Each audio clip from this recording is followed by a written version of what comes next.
વર્ણિવેશ રમણીય દર્શનમ મંદહાસરુચિરાનનાંબુજમ પૂજિતમ સુરો નરોત્તમૈર્મુદા ધર્મનંદનમહં વિચિંતયે.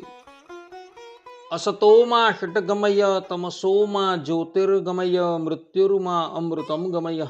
ઓમ શાંતિ શાંતિ શાંતિ. અસ્મદ્ગુરુ સમારંભામ નાથયામૂન મધ્યમામ લક્ષ્મી વલ્લભ પર્યંતામ વંદે ગુરુ પરંપરા. આજની જ્ઞાન સભાની અંદર પધારનારા બધા જ ભગવત ભક્તોને વેદાંતાચાર્ય, પુરાણ ઇતિહાસાચાર્ય, એમ.એ. ફિલોસોફી શાસ્ત્રી રાકેશભાઈના હેતપૂર્વક જય સ્વામિનારાયણ.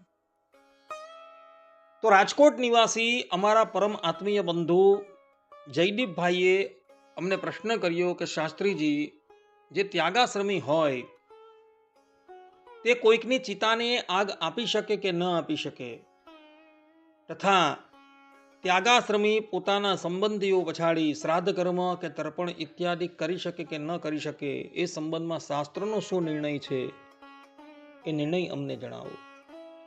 આ પ્રમાણે જયદીપભાઈએ અમને પ્રશ્ન કર્યો. તો આજે આપણે બધા આ વિષય પર થોડી વાર શ્રવણ કરશું. તો બધા શ્રોતાગણો ધ્યાનપૂર્વક આ પ્રવચન શ્રવણ કરે અને એને આત્મસાત કરી દે. પ્રવચન કરતા અગાઉ હું એ વાતની સ્પષ્ટતા કરી દઉં છું કે આ વાત હું કોઈક વ્યક્તિને ઉદ્દેશીને નથી કરતો, પરંતુ શાસ્ત્રોની અંદર જે લખાય છે તે જ વાત હું કરું છું. તો મનુ મહારાજ મનુસ્મૃતિના 6 અધ્યાયમાં કહે છે કે નિરઅગ્નિર નિર્મિત્રશ્ચ સંન્યાસી વિહરેત સદા. અર્થાત કે સંન્યાસી અગ્નિનો ત્યાગ કરનાર અને સગા સંબંધીઓથી રહિત બનીને સદા વિહાર કરે. યાજ્ઞવલ્ક્ય ઋષિની સ્મૃતિના 3 અધ્યાયમાં મહર્ષિ યાજ્ઞવલ્ક્ય કહે છે કે સંન્યાસી ન કુર્યાત પિંડોદક ક્રિયા. અર્થાત કે સંન્યાસી પિંડદાન અને તર્પણ જેવી ક્રિયા ક્યારેય પણ કરતો નથી, કારણ કે એ બધા જ સંબંધીઓનો, સગા સંબંધીઓનો ત્યાગ કરીને આવેલો હોય છે. મહાભારતમાં ગંગાપુત્ર ભીષ્મ કહે છે કે ત્યક્ત્વા સર્વાન બાંધવાન. અર્થાત કે ત્યાગાશ્રમી બધા જ બંધુ સગાઓનો ત્યાગ કરીને જીવન વિતાવે છે. આ પ્રમાણે અહીં સ્પષ્ટ રૂપે કહેલું છે કે સંન્યાસીએ ક્યારેય પણ કોઈની પછાડી પિંડદાન કે શ્રાદ્ધ ઇત્યાદિ કરવાનું નથી, તથા અગ્નિનો પણ એણે સ્પર્શ કરવાનો નથી. ધર્મસિંધુમાં કાશીનાથ ઉપાધ્યાય કહે છે કે સંન્યાસી નિરઅગ્નિ નિષ્ક્રિય સર્વકર્મસુ. અર્થાત કે ત્યાગાશ્રમી અગ્નિ વિનાનો અને સર્વ કર્મોથી રહિત છે. નિર્ણય સિંધુમાં કમલાકાર ભટ્ટ કહે છે કે ન સંન્યાસી દહેત કિંચિત ન દાહ કર્મ સમાચરિત. અર્થાત કે ત્યાગાશ્રમી કોઈની દહન ક્રિયા કરતો નથી અને દહન કર્મ અર્થાત કે ચિતા સંસ્કાર પણ કરતો નથી. આ પ્રમાણે નિર્ણય સિંધુની અંદર સ્પષ્ટ રૂપે કમલાકાર ભટ્ટ કહે છે કે સંન્યાસીએ ક્યારેય પણ કોઈની ચિતાને આગ લગાડવાની નથી. સંન્યાસી એટલે ત્યાગાશ્રમી. ત્યાગાશ્રમીએ ક્યારેય પણ કોઈનો પણ અગ્નિ સંસ્કાર કરવાનો નથી. ગરુડ પુરાણમાં શ્રીમદ નારાયણ ભગવાન ગરુડજીને કહે છે કે પિંડોદક ક્રિયા ત્યક્ત્યા સંન્યાસાશ્રમીણા સદા. અર્થાત કે ત્યાગાશ્રમી પિંડદાન અને જળ ક્રિયા એટલે કે તર્પણ સદા માટે ત્યાગ કરી દે. આ પ્રમાણે શ્રીમદ નારાયણ ભગવાન પણ આ વાતનું સમર્થન કરી રહ્યા છે. રામાનુજાચાર્યજીના પૂર્વાશ્રમના ગુરુ યાદવ પ્રકાશાચાર્યજી યતિ ધર્મ સંગ્રહની અંદર કહે છે કે ન દાહ કર્મ કુર્યાત યતિર્નૈવ કસ્યચિત. અર્થાત કે યતિ એટલે કે ત્યાગાશ્રમીએ કોઈના માટે પણ દહન કર્મ કરવું જોઈએ નહીં. નારદ પરિવ્રાજકો ઉપનિષદમાં દેવર્ષિ નારદ કહે છે કે ત્યક્ત્વા ધર્મા ધર્મો ઉભો સર્વસંગ વિવર્જિત.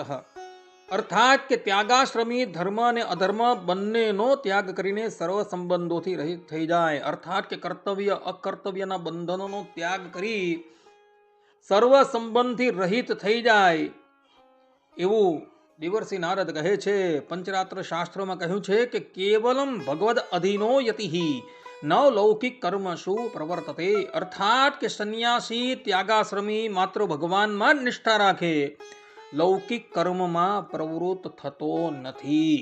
આ પ્રમાણે અહીં પણ સ્પષ્ટ રૂપે કહેલું છે કે સંન્યાસી ત્યાગાશ્રમીએ લૌકિક કર્મમાં ક્યારેય પણ પ્રવૃત્ત થવું જોઈએ નહીં. દાહ કર્મ કરવું, પિંડદાન કરવું એ તો ગૃહસ્થનો ધર્મ છે. ત્યાગાશ્રમીએ પિંડદાન છે, તર્પણ છે, શ્રાદ્ધ છે, કોઈનો અગ્નિદાહ છે એ કરવાનું નથી. તો વળી કોઈક વ્યક્તિ શંકર દિગ્વિજયનું પ્રમાણ આપી એવું કહે કે ભાઈ આચાર્ય શંકરાચાર્ય